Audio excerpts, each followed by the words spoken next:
नमस्कार मंडळी, मी अक्षय क्राफ्ट राखी चॅनलमध्ये तुमचं खूप खूप स्वागत करत आहे। आज आहे आपल्याकडे सुक्या बोंबलाचा बेत। सुक्या बोंबलाचं कालवण म्हणजे घराघरात दरवळ असतो।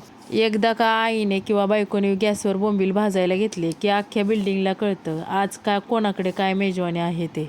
त्यासाठी चांगली बोंबील भाजून घ्यायचे आणि ते पाण्यात टाकायचे। आता बघा, खाणाऱ्याला काय नाही वाटत, पण शेजारी पाजारी हा वास जर गेला आणि एखादा माळकरी जर असला तर खिडकी आणि दरवाजा बंदच करून बसतो तो।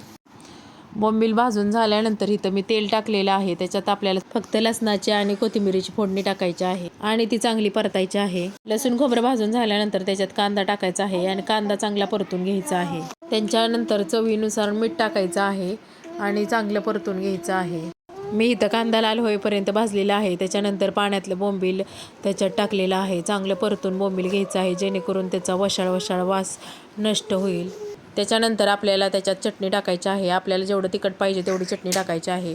चटणी टाकून चांगलं बोंबील परतून घ्यायचं आहे। त्याच्यानंतर मग पाणी टाकायचं आहे आणि चांगलं बोंबील उकळून द्यायचं आहे। झालं आपलं बोंबील तयार। कालवणाचा तो लाल भडक रस्सा आणि त्यात पोहणारा बोंबलाचा तुकडा आणि त्याचबरोबर बाजरीची भाकरी। खाणाऱ्यांसाठी जगातील सगळ्यात पंचपक्वान्नांची चव फिकी पडते याच्यासमोर।